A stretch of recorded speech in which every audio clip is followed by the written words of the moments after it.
Oggi avete sentito questa sera sulla banchina della città vecchia ci sarà una festa urbana per il nuovo progetto, ma in realtà, al di là delle cose nuove, è bello tornare tra i vicoli e riscoprire la storia. Noi come sempre lo facciamo con l'architetto Augusto Resta, che è in collegamento con noi. Buongiorno architetto. Buongiorno. Buongiorno a voi. Oggi il nostro viaggio tra i quartieri ci porta proprio nell'isola, da quel lembo di terra collegato al resto del mondo attraverso due ponti. Sì.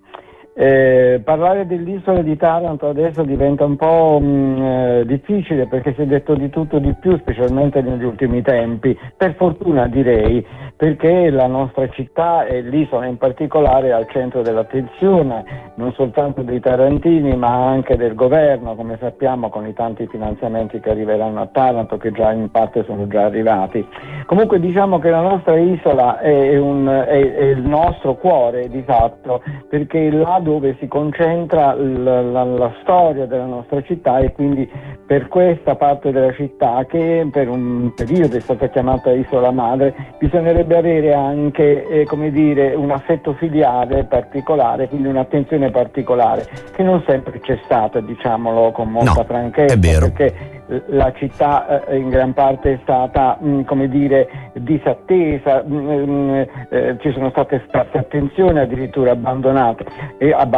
È chiaro che il fenomeno dell'abbandono della città vecchia è dipeso anche da come si è evoluta la nostra città da un punto di vista urbanistico, perché la città vecchia chiaramente non aveva quei requisiti che vengono richiesti in un'epoca moderna di luminosità, di ariosità eccetera, perché la sua storia è fatta in modo tale che si sia talmente addensata questa città, perché era di fatto una città che aveva dei limiti ben precisi, che erano quelli appunto dell'isola, che era chiusa da mura, quindi le architetto, erano addensate e tutti gli spazi erano stati comprati. Quindi una volta le volevo chiedere questo, architetto. È stata abbandonata di fatto. Vi dica.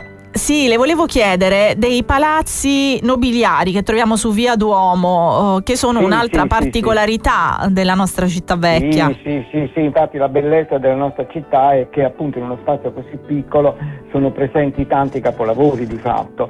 Allora, tra questi capolavori, fra le attrazioni appunto anche culturali e turistiche della nostra città, ci sono i palazzi di Via Duomo. La cosa straordinaria di Taranto è che ha una grande similitudine con Napoli, perché i riferimenti culturali con la capitale del regno sono tantissimi, ne abbiamo già parlato, i riferimenti per esempio con le architetture, i rimandi all'architettura del San Felice, per esempio, un grande architetto che ha tanto prodotto specialmente nel Settecento a Napoli, ma anche la presenza di opere d'arte che sono di scuola napoletana. Pensiamo per esempio al cappellone di San Cataldo, che conserva, lo abbiamo detto tante e tante volte, va valorizzato senz'altro questa presenza speciale a Taranto del San Martino, delle famose 8 sculture del San Martino. Il cappellone di San Cataldo è un capolavoro assoluto, che solo quello meriterebbe una visita di Taranto, ma anche le maioliche, lo abbiamo detto, le maioliche vietresi che pavimentano i saloni stupefacenti dei nostri palazzi. Architetto, come Napoli anche Taranto ha una vera e propria città vita sotterranea, gli ipogei che ci sono in città vecchia. Certo, non solo, ma per fortuna da un po' di tempo questa parte sotterranea di Taranto, che di fatto che cos'è? È costituita da una serie di cavità che già erano presenti in antico, perché già in antico veniva cavato il materiale per poter costruire palazzi, ma anche templi eccetera, dallo il famoso scoglio, cioè la roccia sulla quale si è impostata la città vecchia. Ma poi nel tempo queste stesse cavità sono state approfondite man mano che venivano costruiti altri edifici fino al Settecento, ma anche all'Ottocento, e queste vere e proprie cave che sono sotto gli edifici in realtà poi costituiscono dei percorsi straordinari che da un po' di tempo sono stati messi in rete. Questo è molto interessante.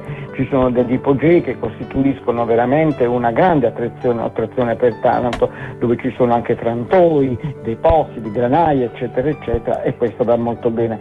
Ma Taranto è visibile come peraltro anche Napoli, non solo nel sottosuolo ma anche nel soprasuolo, soprattutto oltre la quota stradale, perché noi abbiamo delle terrazze di edifici pubblici ma anche privati che sono percorribili, che sarebbe molto interessante mettere in rete, che consentono la possibilità di avere una visione, di fare quindi un percorso in quota, volare sulla città.